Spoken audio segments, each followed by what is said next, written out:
Welcome to the Creative Penn podcast.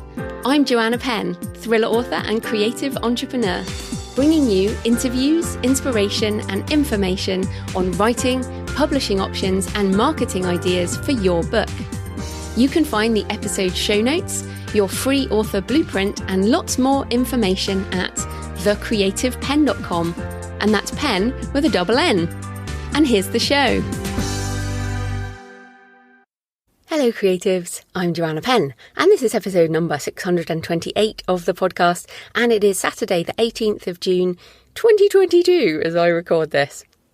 On today's show, I'm talking to Katie Cross about selling books direct through Shopify and turning the current indie business model on its head.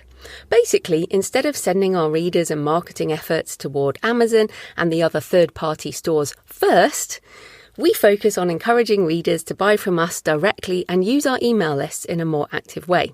Distribute everywhere else later, of course, but focus first on the direct sales where you get a larger chunk of the money much faster. So on the same day or within a few days, depending on which method you're using. And this is the same principle as the Kickstarter model, which we've been talking about, where essentially you take the cut first and then distribute to the other stores later. And this is currently what I'm building. I've been selling direct since 2008 digitally, but I've never done drop shipping print on demand, which we're talking about today. But what I have always done is that I've had direct sales as an option, but I've never pushed it as my first method. I've always kind of offered everything all at once. So this is definitely a change, and I'm quite excited about it. I am intending to keep How to Write a Novel, which is, I'll talk about that in a bit, but How to Write a Novel will be exclusively from my store for a month before I put it out to all the other stores later. So that will be interesting. More to come from me once I get it figured out, but you can hear lots of thoughts in discussion with Katie, who's already doing this business model. You can check out her store at katiecrossbooks.com, and also thanks to Morgana Best, who has helped me with questions about this too, and you can check out her store at morganabest.com.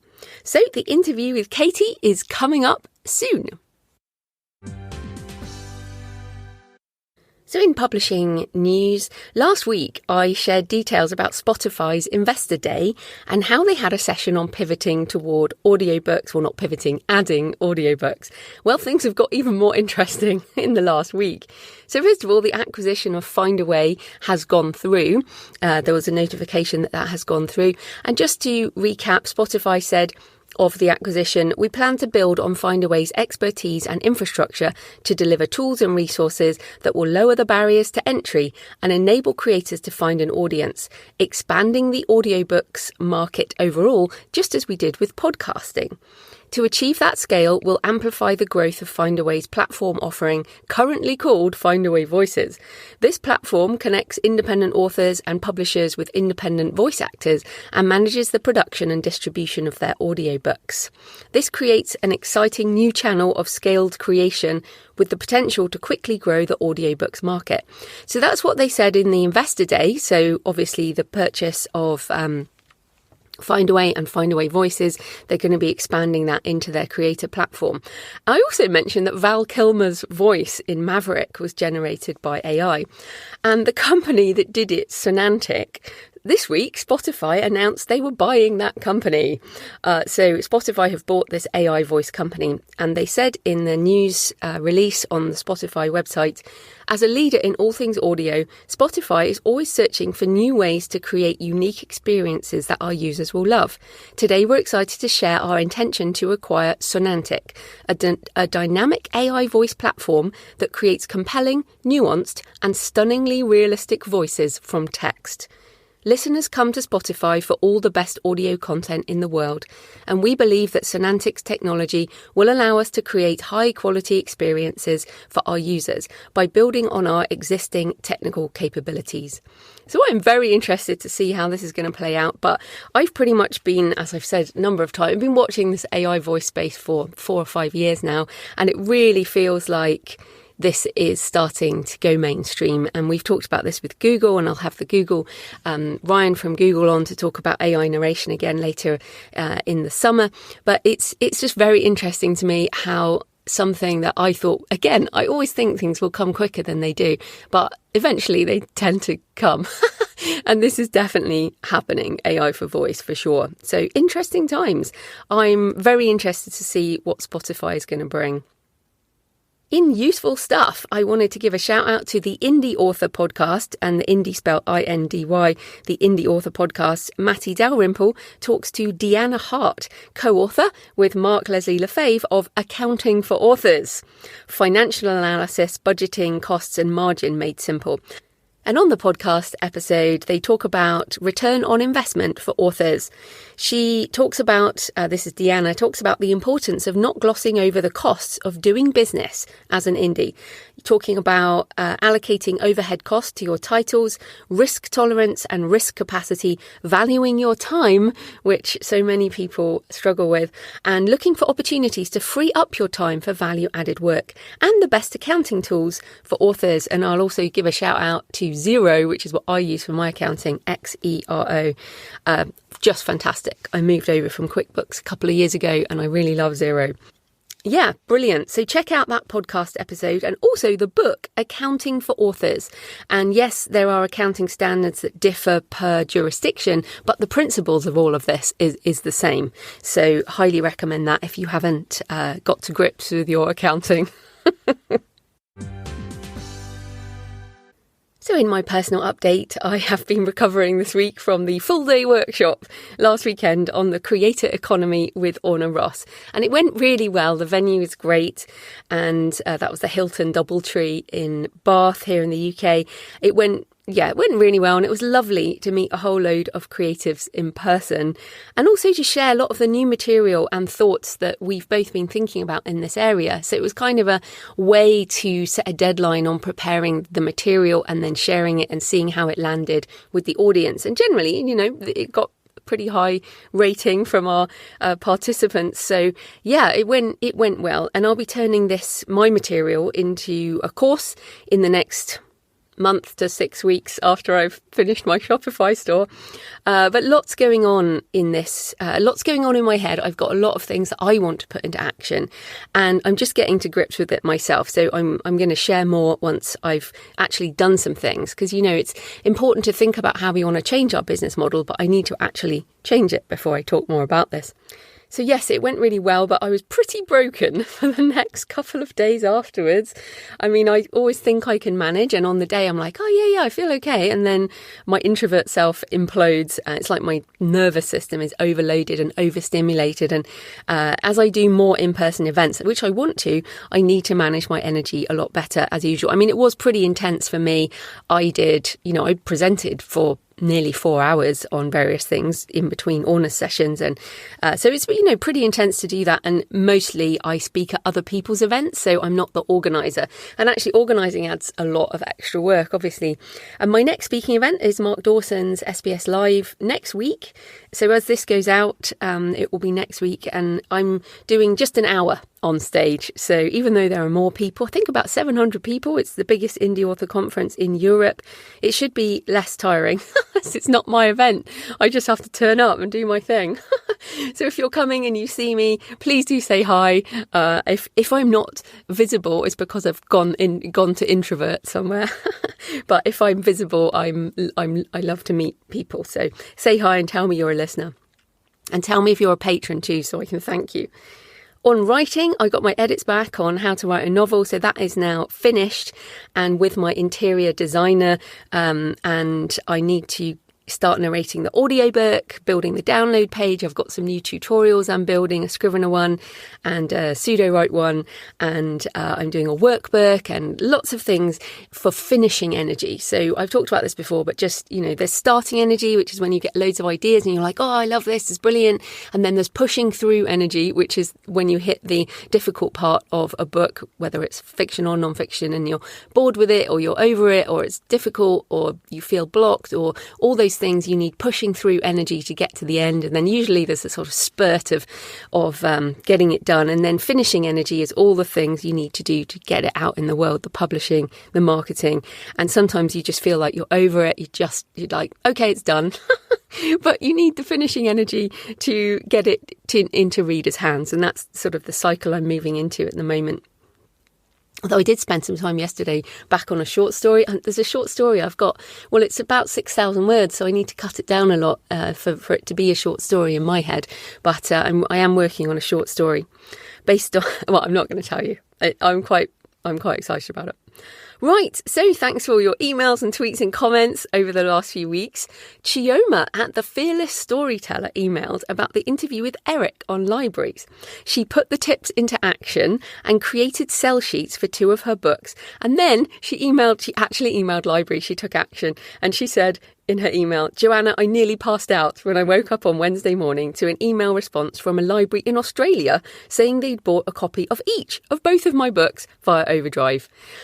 Absolutely brilliant. I love to hear that Chioma put this into action and immediately got a response. So that's so cool to hear about. Ingrid KV Hardy said, really enjoyed listening to the Brian Cohen episode and I sympathise with all the stuff that has to be done with Kickstarters. Going to start my 3rd soon. And Ingrid sent a wonderful picture of her creative cave with lots of art and things on the walls, and it just definitely looked super creative. From YouTube, Joy Velikarodny, sorry if I got that name wrong, Joy.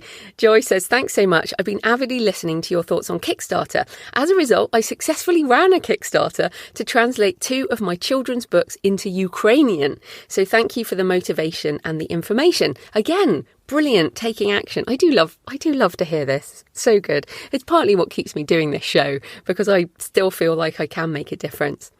And finally, Rick Williams left a comment on the blog, on the show notes, saying, I love that you have the show notes on the website. For podcasts of high personal interest, I typically listen to them on my iPhone while going through the script simultaneously on my iPad and taking hard copy notes, and as needed, going to Amazon or Google. Oh, I love to hear that too, Rick. And yeah, just for everyone listening, there is a transcript, notes, links, always on the creativepenn.com. You can get to all the links from /podcast or on the blog, the most recent ones. So yeah, I really appreciate that you find that useful, and our sponsors are partly help with the time and the cost of doing such extensive transcript and notes. And remember, you can tweet me at The Creative Penn, send me pictures of where you're listening, email me, Joanna at thecreativepenn.com, or leave a comment on the blog or the YouTube channel. I love to hear from you. It makes this more of a conversation. So today's episode is sponsored by Pro Writing Aid, which I use multiple times in my editing process. And of course, however you want to sell your books, Kickstarter or direct sales or through one of the third-party stores, you still need a finished book. So editing is always important. So I use Pro Writing Aid once after my full draft is finished. This is an extensive use, and I go through the whole manuscript and make the changes before I print it for hand edits. Then again, before I send it to my editor after I've made the changes. And again, if it's a short story or something, I'll use it again as more like proofreading before publishing as a final check. It is an absolute must-use tool in my writing process. I kind of can't believe we live without it. It's a bit like Scrivener, it's a bit like Vellum. The tools that we have now as authors and writers are just incredible. So why use software to help you? Why don't you just learn all the grammar rules and apply them yourself? Well, we all use tools to improve our process, and sometimes we're blind to our own writing issues. Well, look, to be honest, we're always blind to our own writing issues. It helps to have another pair of eyes, even if the eyes are software. So Pro Writing Aid knows all the rules and helps you apply them. And of course, you can choose not to make the changes as you like. Sometimes it does get it wrong, but most of the time it's really useful. It helps with making your writing more active, find repeated words, find words you could improve on, like this is a common usage, here's some words you might like to use instead. Sentence structure, grammar and punctuation issues, as well as things like typos, spacing problems, punctuation, like you've done 2 full stop stops or periods, whatever. And so it helps with finding all those things that your eyes just don't see. It integrates with all the usual word processing tools. And importantly, for many of us, it integrates with Scrivener, which is how I use it for that first draft. I open Pro Writing Aid on my laptop, then I open the Scrivener project within Pro Writing Aid and I work through each chapter. I learn every time, and it has a load of reports to help improve your writing in multiple ways. So won't an editor do all this for you? Yes, of course, they can, but I'd rather pay my editor to fix the things that software can't. As brilliant as Pro Writing Aid is, it can't read the manuscript as a whole and comment on bigger issues like character development or inconsistencies or plot holes. So I use Pro Writing Aid as like an essential editing tool before sending to my human editor. You can check out the free edition or get 25% off the premium edition by using my link prowritingaid.com/Joanna. prowritingaid.com/Joanna, Joanna. So this type of corporate sponsorship pays for the hosting, transcription and editing, but my time is sponsored by my wonderful patrons, and especially the futurist episodes, more coming soon. Thanks to new and returning patrons in the last few weeks, I absolutely appreciate your support, especially in these turbulent financial times. Welcome to new patrons: Marie Vina Dahl, Joanne Van Raphorst, Gregory Amato, Cat, and Hells Bells and Mast Cells, which is a great name. Thanks to everyone who's been supporting the show on Patreon for years and months. You're brilliant. You can support the show with a few dollars or whatever your currency is, and you'll get the extra monthly Q&A audio, which I absolutely need to record this week. It's been a busy time. So yes, you get that extra monthly Q&A audio and access to the backlist episodes where I've pretty much answered every single possible question. And I answer your questions. No silly questions within the Patreon. So you can support the show at patreon.com, patreon.com/thecreativepenn. Right, let's get into the interview. Katie Cross is the author of over 30 books across fantasy, chick lit, and contemporary romance. And today we're talking about selling books on Shopify. So welcome, Katie. Oh, thank you so much for having me. I'm super excited about this conversation. Oh, me too. And this is definitely, I will have explained in the introduction that this is something I'm focusing on. But let's start with a high level question. Why did you decide to start focusing on selling direct as a priority rather than an afterthought? I think at first the desire for a little more control over my career is what kind of drove me into the arms of direct sales. So I got really frustrated with looking at Amazon and trying to do everything I could. I had over 20 books and I was only making a couple thousand a month. And I just wanted to approach my business as more of an entrepreneur than just a creative. And I didn't know how to do that until I could actually control more of the variables behind the scenes, like the distribution, my own website layout, the product pages, that kind of stuff. I wanted to get away from an Amazon product page that not only featured my product, but like a bajillion others. And I wanted people to land on a really clean product page that I could test and make better. And so that kind of desire for control and the ability to help my readers have a better experience is what initially led me to throwing out my own website and doing the direct sales approach.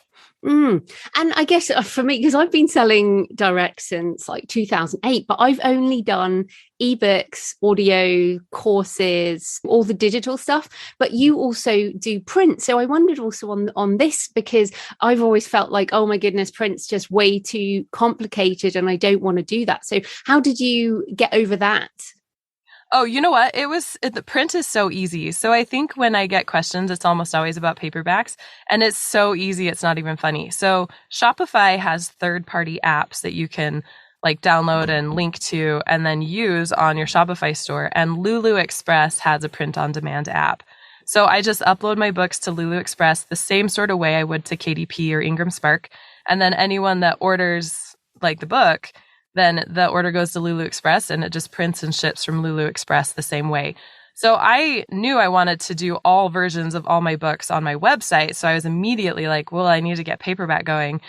and just did some research and talked to other people that were kind of doing this with me and heard about Lulu, and I just set it up, and it was just minutes to getting my first paperback on the website.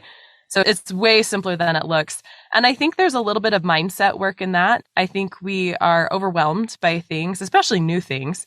And we start telling ourselves these ideas like, oh, that's going to be too hard, or I have to do it this way. Direct sales has taught me that there's probably a third-party app for everything that I want to do. And I can just like search for it and plug it in, and it makes it super simple. Yeah, well, let's just stay on print for a minute, because this is, I think when I was listening to you on Six Figure Author podcast, that's when the penny dropped for me. And I felt so stupid. I was like, seriously, how did I not know this? Oh, same. I've had so many of those moments. Yeah. And so I was like, oh my goodness. So then, of course, I went to Lulu, and they don't do the 5x8 size, which is what I use for most of my books. But I found someone else called BookVault. So bookvault.app, and they do the 5x8. So I'm using a combination of both. So I thought I'd mention that in case maybe other people listening do the 5x8. Did you have to change anything for Lulu? So I just contacted my graphic designer and said, hey, when we do paperback, can you just do a 5x8 and a 6x9 version across the board? And she's like, yeah, no problem. So for the novels that I published to both Ingram Spark and my website and KDP for paperback, I have those both in 5x8 and 6x9. And I just keep it all with Lulu Express to keep it simple. But I love the 5x8. I think that's a better size. So I would consider going to like another printer that does that too. I think that's a great idea. Well, I'm just testing it at the moment. So as a customer, if I buy one that's with Lulu and one that's with BookVault, does that affect the shipping? And so I'm doing all this testing and trying to figure it out. But of course, I have so many backlist books. I just the thought of changing it all. So I wanted to mention that for people listening. Okay, so let's just talk about the quality of the print too. So if people are used to KDP print or Ingram Spark, anything on Lulu that you wanted to mention? No, so I mail books to myself all the time, whether I have a reader that writes in and they want it signed, then I just have them mail it to my PO box and I sign it and send it back. Or if I'm just ordering books for myself, I can't tell any difference. In fact, I think the cover quality might be a little bit better on Lulu Express than I've seen on KDP, because there have been a lot of times where I order books on KDP and I'm like, this is supposed to be red. It looks pink. And I'll contact them and they'll be like, well, that's within specifications. We're not going to do anything about it. So I have like 100 pink books that I can't do anything with. But I haven't done big orders over like 50 or 100 books from Lulu. I haven't done big orders like that in a while. And I've done those big orders on Amazon before. And those bigger orders seem to have like just more issues with the covers. Like they just never looked as vibrant. But I haven't had any of those issues with Lulu on smaller orders, and the interior looks great. I've never had a single problem. There was one time a customer wrote in and said, I ordered one of your books and I got one that's written in like Indian and it's definitely not yours. Like it was this like totally like wrong book. And I just contacted Lulu for my reader, and within 12 hours they had sent the appropriate book and I think also gave a refund. So they ended up getting a free book out of it. Yeah. And just to say, that happens with any of the print on demand services. I mean, just sometimes there'll be some random page or it'll be upside down, or this does happen very occasionally on any service. So yeah, that's definitely not just Lulu. I also wanted to ask about the shipping and the international side, because many people, if they order books from Amazon, will be on Prime, so they get free shipping. And I wondered what your thoughts were on the shipping side and how that works, especially internationally. Yeah, so on Shopify, when you upload a paperback, there's going to be an area where you specify if it's a physical product. And if you don't click that, then it's obviously just assumed it's digital. But once you click that, there's an area for specifications like country of origin and weight. And then your weight is what calculates your shipping. So I believe there's a place in the settings on Shopify that you can say not to charge shipping, but then you have to pay for it. But I think that might have changed. It was a while ago that I could futz around with the shipping a bit more. But now I just have it set in the settings of Shopify on like a pretty standard, like cheapest rate shipping. And then they get charged based on weight. So for example, my mom is like a really big craft person. And she is able to do this. She has a sewing machine that does really cool embroidery. So I opened up a product on Shopify for my readers to be able to buy shirts that have their names written on them, like with dragons, that my mom then embroidered. So we just put the weight on the shipping. And I have a bunch of international readers, and some people from, I believe, Wales and Australia were ordering these shirts. And when I looked at the shipping, it was like $50 shipping, just because it's so expensive to ship from the US to anywhere right now. And so Shopify had automatically calculated those charges and charged it to the people that were ordering. So I wasn't out like $50 when we went to ship this shirt to Australia. But it does the same thing for books. Books are like a pound at most, probably closer to like half a pound or 8 ounces. I can't remember. I've weighed them before. You can just put that into Shopify. It calculates the shipping and it pulls from the customer and not from you. And I'd also say that this Book Vault company is a sort of brand for a UK printing that does the UK printing for Lulu. So yeah, I found that out when I went to them, and I've ordered various books, and the ones from Lulu also come from this same plant. So hopefully that's the same for Australia, and the same with Ingram Spark. They have different printing plants, different places. So, I mean, hopefully the shipping will also depend on that version. Yeah, especially if they have like printing like factories or plants or whatever they are within that country, then they seem to ship faster. I don't quote me on this for sure, but I'm pretty sure Lulu, like you said, has a place in the UK, because I ordered a book for a reader in the UK and it shipped. Like I got the notification that it shipped like the next day and he got it like 2 days later. So I was like, that has to be like in the UK for that to happen. So I believe that there are places local to different countries that Lulu has printers. Yeah. And then have customers said anything about the print costs because they can get it for free on Amazon Prime? You know, I have spent a lot of time and a lot of energy training my readers not to buy me from Amazon, like buy from me from Amazon.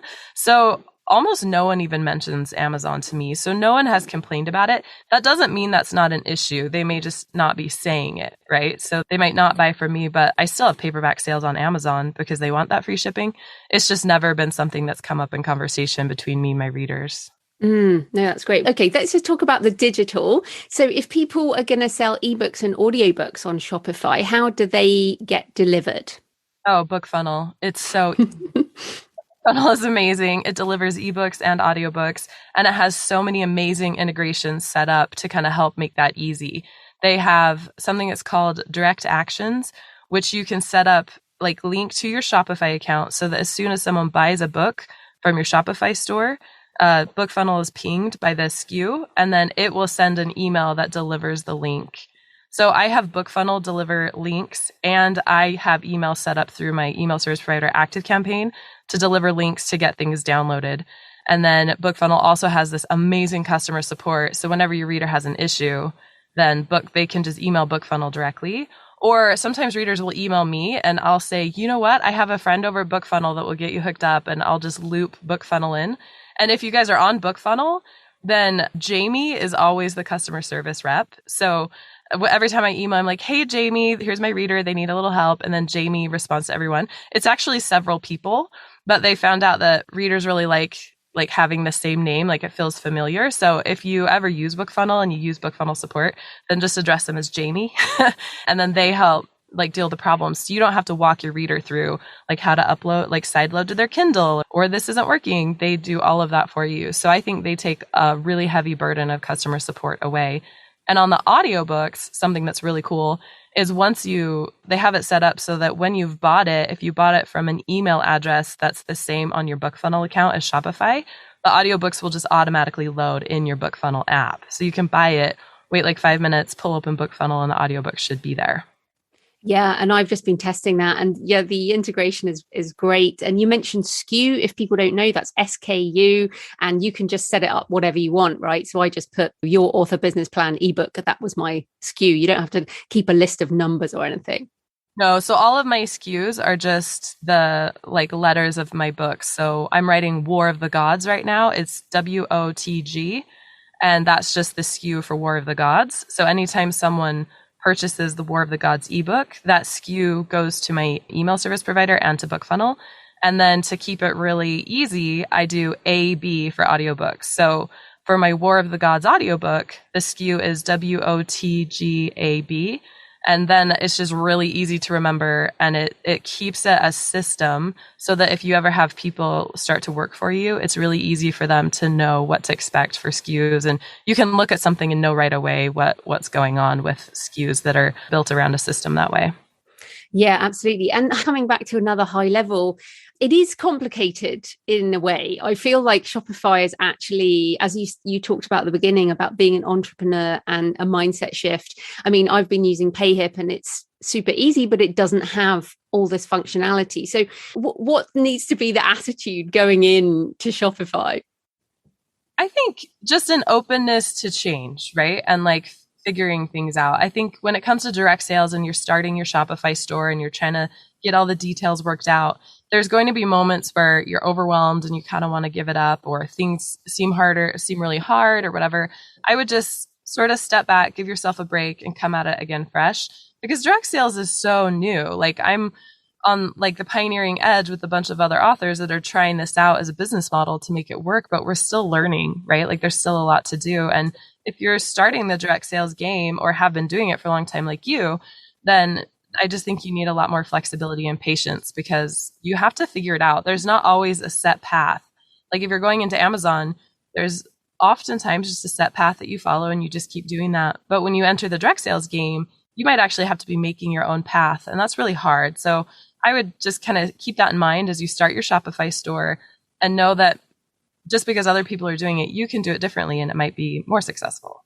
And how many books do you think you need to bother doing it? Because there are obviously setup costs and time, and in order to make good money, how many books do you think people should consider? Yeah, so let's bring a little math here for those that are listening. So assuming you have one book, it's $29 a month for Shopify. So Shopify doesn't pull like from your sales. It's just $29 a month to have an active Shopify store with the most basic theme. And then it's like a couple thousand. So you don't need that higher theme. So your bare minimum to start into direct sales is Shopify. Well, not Shopify, like you said, you use PayHip. I've also used other places I can't remember off the top of my head. But if you're going to start with Shopify, which is the most versatile, then I would say you need $29 a month for Shopify and then Bookfunnel. And if you even only had one book, you could do the $20 a month Bookfunnel. And that's $49 a month. And if you even did $50 a month worth of sales on your website, then you would have made it back, and anything over that would be a profit, right? So I think this is a great question, because it kind of begs the idea of, how many do I need before I can do this? But I don't like to put a number to this, because frankly, you might kick it out of the park on your first book, and you might be able to pull in like $300 on your direct sales store that people come over to you instead of Amazon. You might be launching your first book and you have a bunch of people that want to support you. Then you can have them go buy on your direct sales store where you get 94% royalties.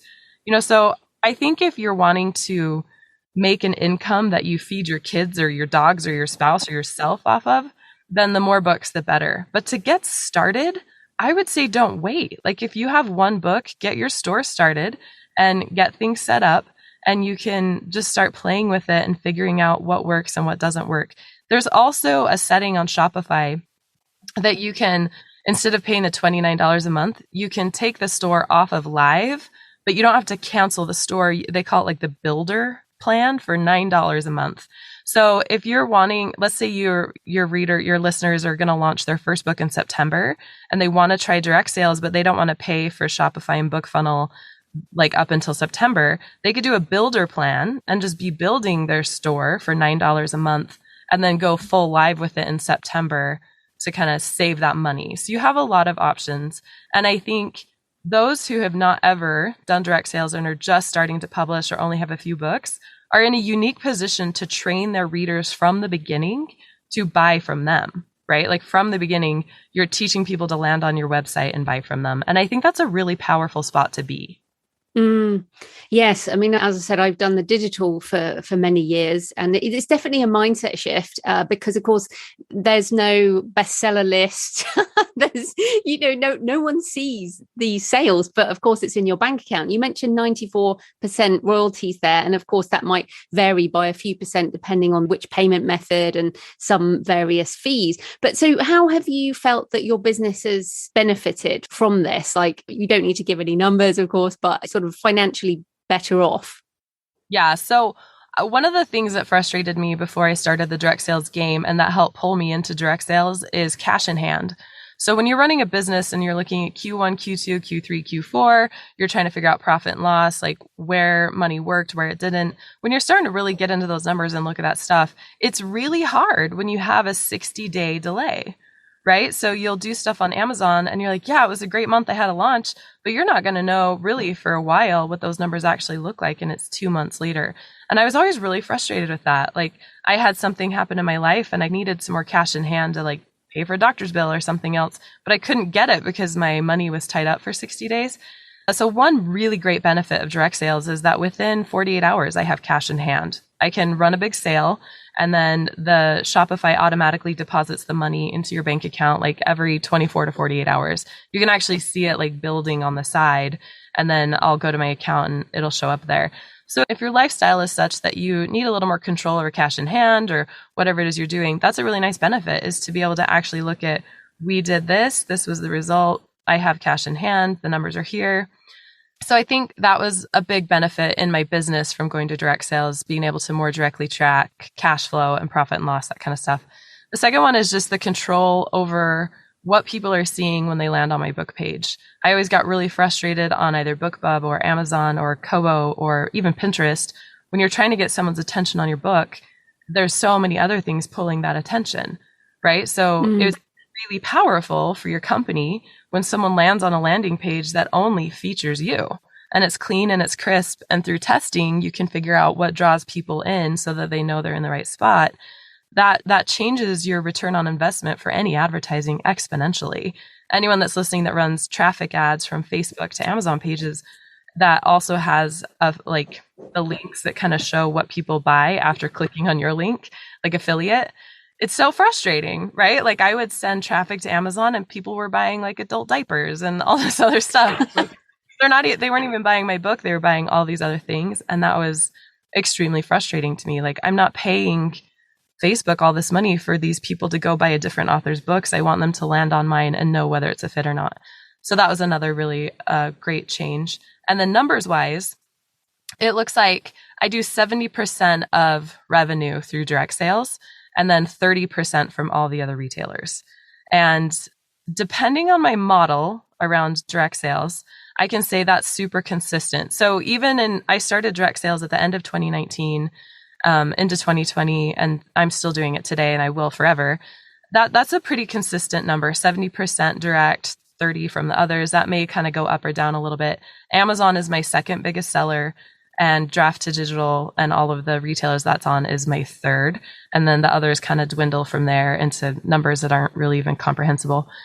So that's kind of what it looks like for me. And I enjoy that because those numbers lend to a great deal more stability. If Amazon woke up one day and decided, one of their bots decided that I violated their terms of service that I didn't even know existed, they could pull me down and 70% of my sales would still be unaffected. So that security is really powerful. And you mentioned Facebook ads there. I mean, I feel like a lot of people worry because, of course, if their book is on Amazon or Apple or Kobo or whatever, then there's some kind of built-in marketing. I mean, or you can pay for ads, and there's like established marketing routes for these stores. So how are you marketing and getting readers to your Shopify store?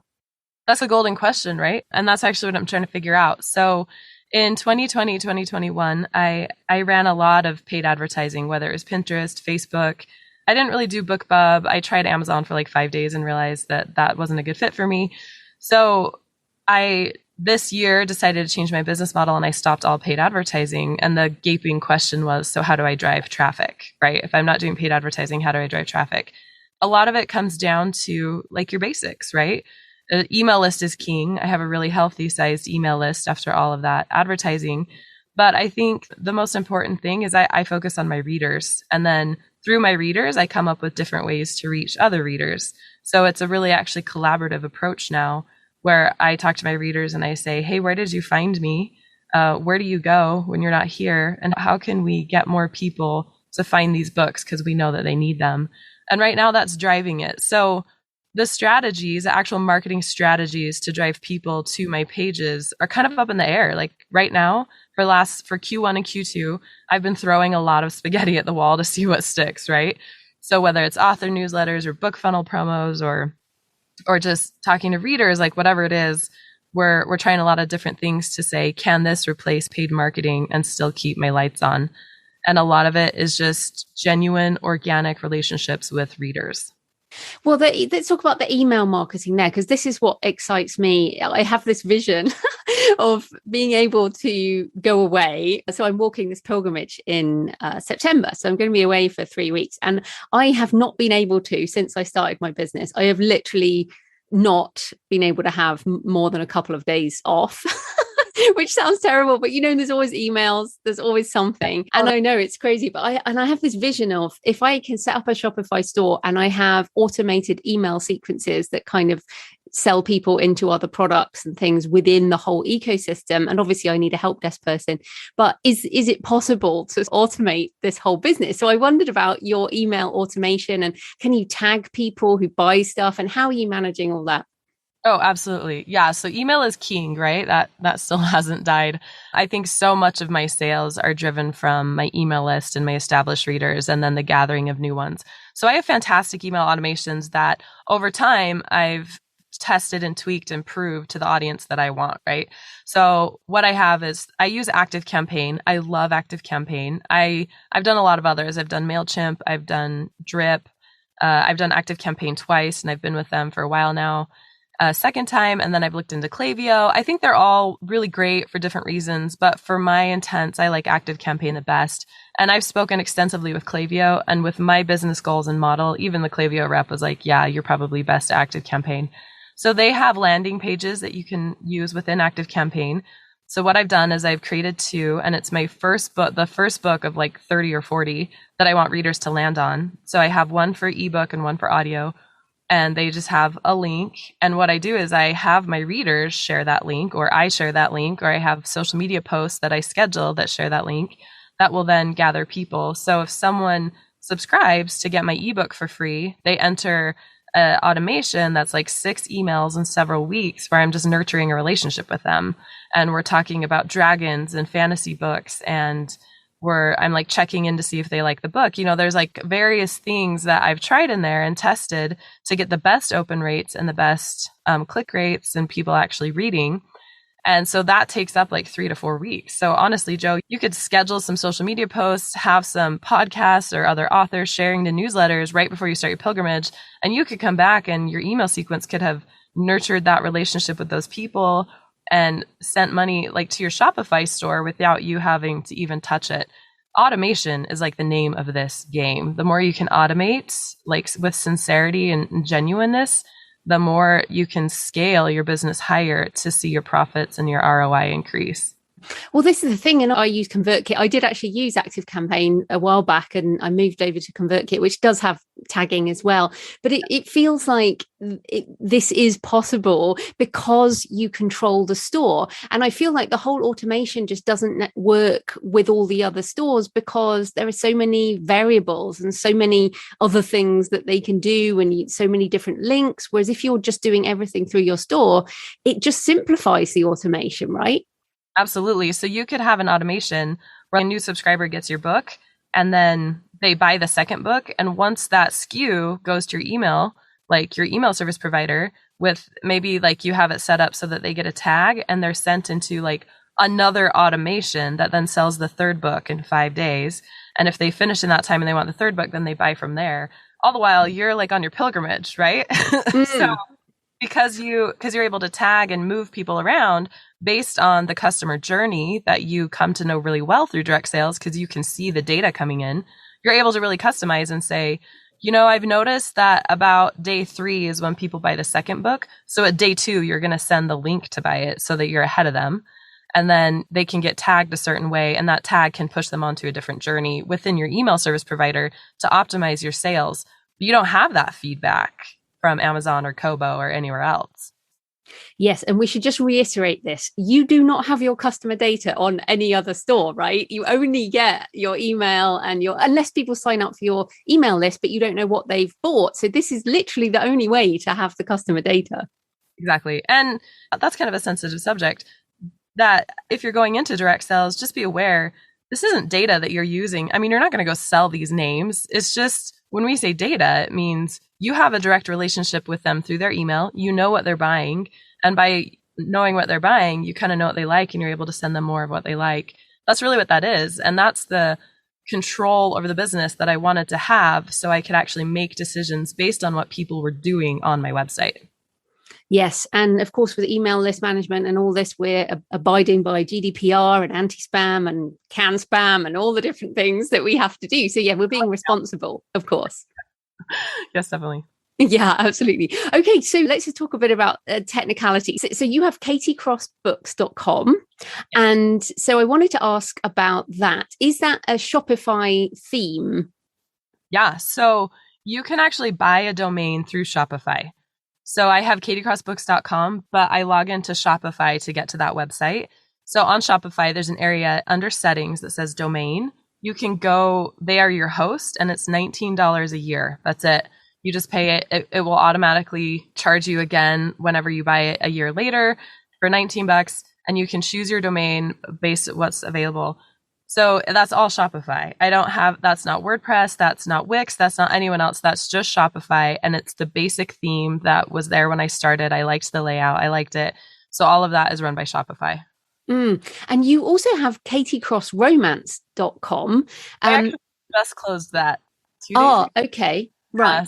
My readers were like, why do you have two websites? Well, and I had two websites because I used to run Facebook ads to both of them. So I needed separate pixels. But since I don't run Facebook ads anymore, I was like, that's a great question. And I found that a lot of my really hardcore readers wanted to read anything that I had. So they're like, why don't you just put it on Katie Cross Books? So I kind of asked around. I talked to a lot of people, and they were like, yeah, I think it's really dumb you have two. So I was like, oh, sweet.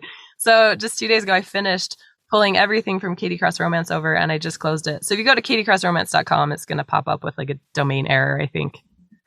Brilliant. Okay, because this is my question. So obviously I've got Joanna Penn with my nonfiction and JF Penn with my fiction. And most people on this channel, on the Creative Penn, know I do fiction. So some people go through. But JF Penn is very focused on the fiction side. Now, you don't do any nonfiction. So I wondered, like, what are your thoughts on keeping those separate if you're trying to manage your brand separately? Because you need a whole new Shopify account, don't you? You can't do multiple things on one account. Yeah, that's a great question. So I think it comes down to your business goals and plans, right? So for you, where you have a nonfiction that is really far apart from your fiction, in your spot, I would probably just want a separate domain. That way you have the audience is separate. I have two, at least mine are similar in that they're all fiction. So I just have all of my fiction on katiecrossbooks.com. It is two separate stores. I don't think the management was more difficult because what I did on one, I just mimicked on the other. And if like, it's just, you're still managing the same, like SKUs, it's the same sort of theme and build out.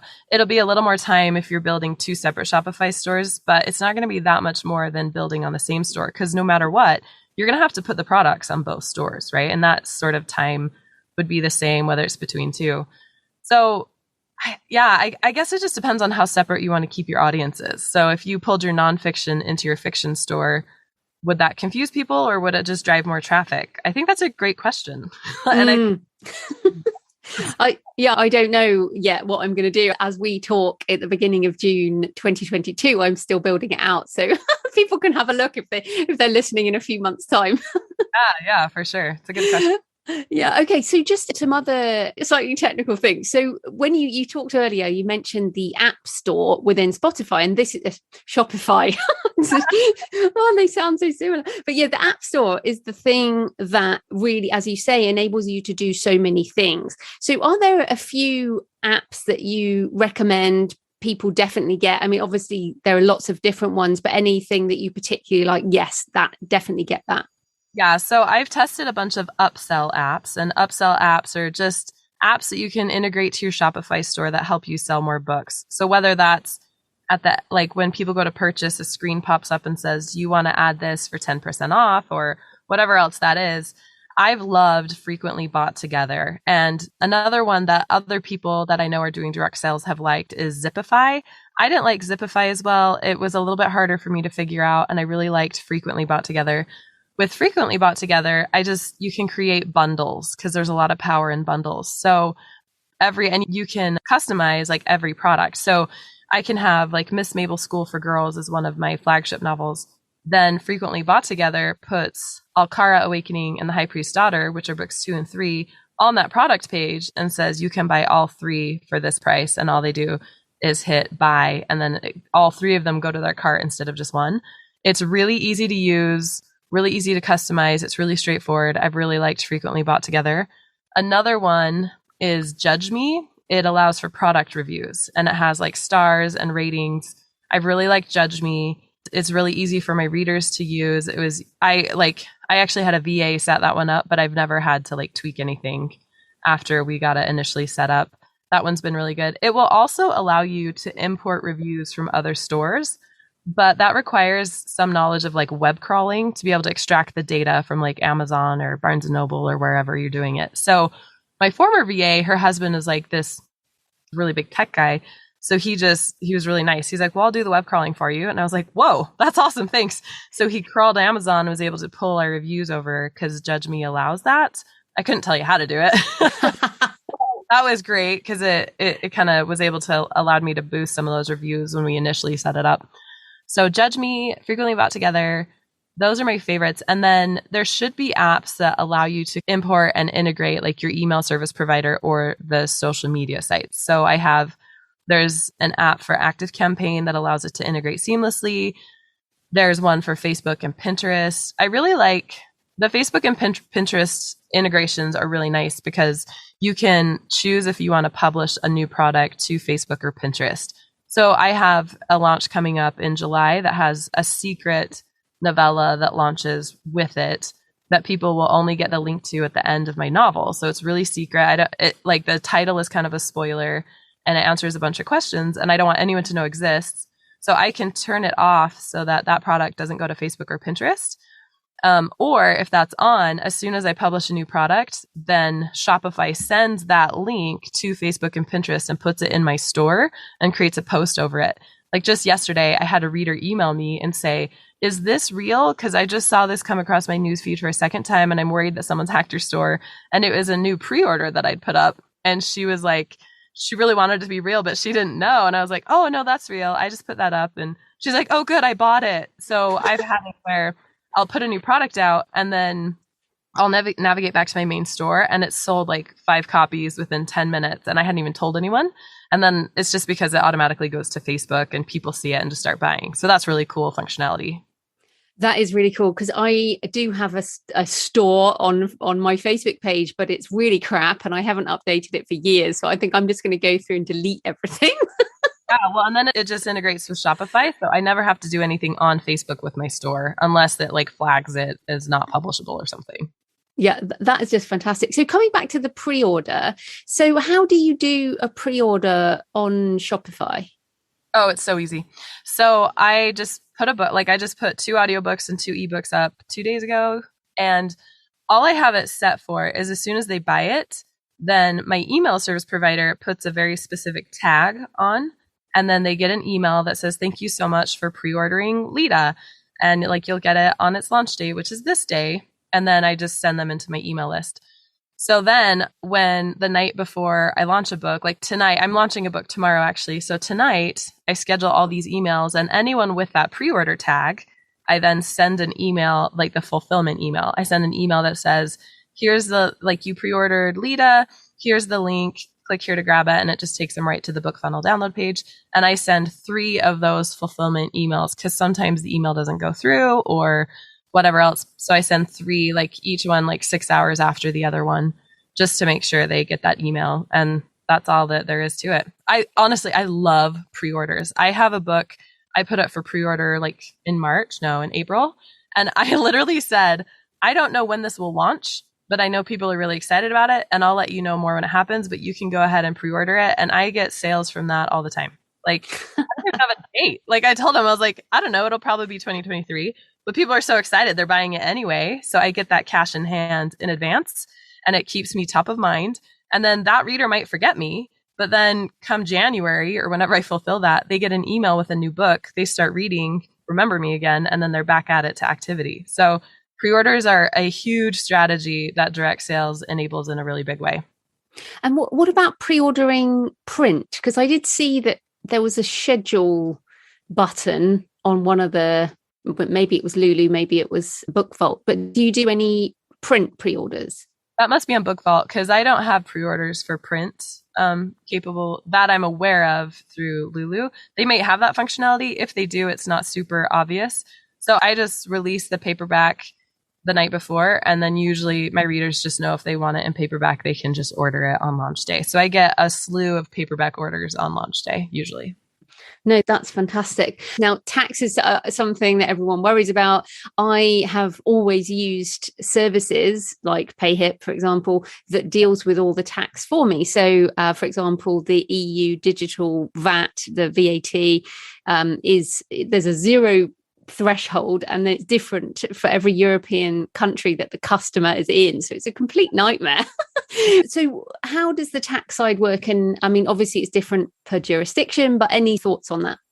Yeah, so taxes was one of the things I worried about the most, but ended up just really not being that big of a deal. What I do for mine is I just have there's a button on your product where you can tell Shopify to charge tax on this product, so that it will charge tax and take it from it. And then if you have to report sales tax I'm in the US, then you can just pay that out later. What I work with my accountant on this, and she helps me keep track of it. So every quarter I just send her like a certain report that I pull from Shopify for taxes, and then I send it to her, and then she says, we've kind of hit the threshold in this state, we should pay, or we should do this. Like you said, it really depends on where you are. It wasn't as big a deal as I expected it to be.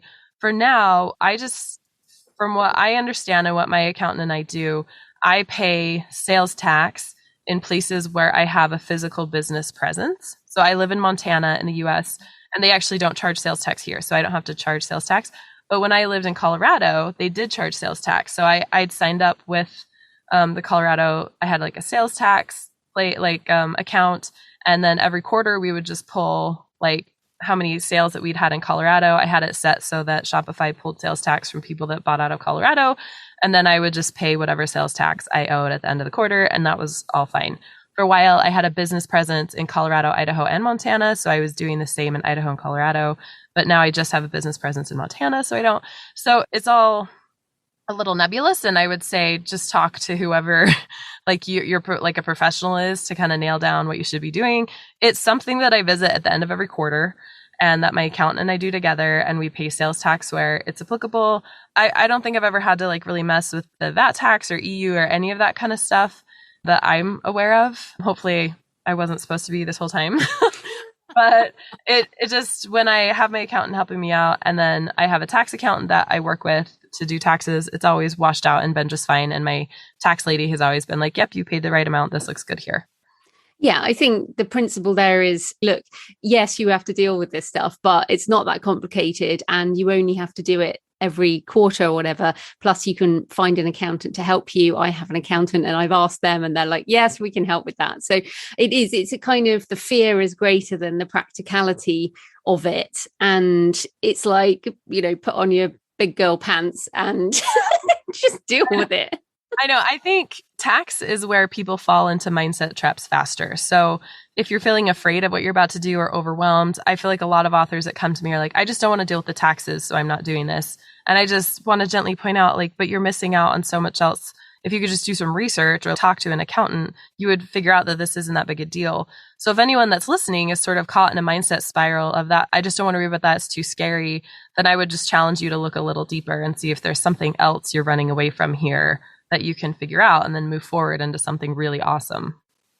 Yes. And that's exactly the point. And that's where, when I learned about Lulu and Book Vault. In fact, Book Vault was at London Book Fair. They've only just launched. So I walked through London Book Fair and I saw them and went to talk to them. And I was like, okay, this is possible. And now it's worth me dealing with the tax side. If I can do print as well, it is worth it for me. And that's the question at the end, isn't it? Is it worth it for you? What kind of business do you want? And are you willing to put in some work to kind of change your business model completely, really? Yeah. And only you can answer that, right? But I think you owe it to yourself to figure out like what you're afraid of and then tackle that first and then go into the direct sales game because it'll be a lot easier. Yeah, for sure. Right. Well, we're almost out of time, but any other lessons learned or tips or thoughts before we finish? Yeah. So final thing that I like to tell people when they ask me about direct sales is I just tell them, be ready for the long game, right? So this certainly can be a means to fast cash and like a lot of money, but more than likely it's going to involve time and patience and forging your own path because you have to train readers to buy from you. You have to show them that you're trustworthy. You have to prove that you're here to write more books and that you're going to write books and you're not going to make them wait for years on end to get the next book. So I think if you're here for the long game and you keep that mindset, then you're going to stick with it longer because you know that you're training people to buy from you. With more books comes more royalties and more power and more presence and all of that stuff. And that is the right mindset to approach this so that you're ready for the big opportunities and the big ideas when they come so that you can pivot and do it really quickly. Fantastic. So where can people find you and your books online?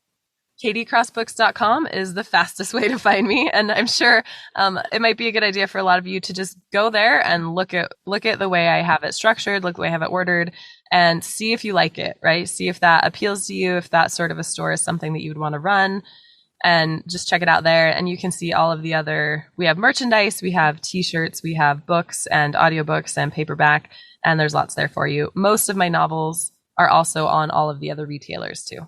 Brilliant. Well, thanks so much for your time, Katie. That was great. Thanks for having me. This is so fun. So I hope you found the interview with Katie interesting. And as I mentioned, I'm currently building out my Shopify store and learning lots about the details. So I will do something more substantial on the technical side once it's ready. And it will be ready by the launch of How to Write a Novel, as I intend to do, as I mentioned, a month of direct sales before putting it on the stores. So I'm pretty excited about that. So this week I have an in-between-isode, which I'm also excited to share with you. Andrew Main is a thriller writer whose books I've been reading for many years, and he also works at OpenAI, the company that released GPT-3, the AI tool that generates text. And I talked to Andrew about what AI writing tools can do right now and where they might be going. So that's a super interesting conversation. Then next week on the usual Monday show, it's back to craft and business as I talk to Claire McIntosh about writing twists, which her books really have, and also about book marketing as a traditionally published author. And she is definitely one of the most savvy business writers. Well, not business writers. She's a savvy writer with a lot of business knowledge. So yeah, really interesting conversations coming soon. So happy writing, and I'll see you next time. Thanks for listening today. I hope you found it helpful.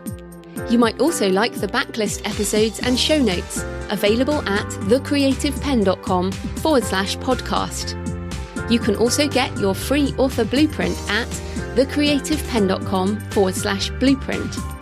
If you'd like to connect, you can tweet me at The Creative Penn or find me on Facebook at The Creative Penn. See you next time.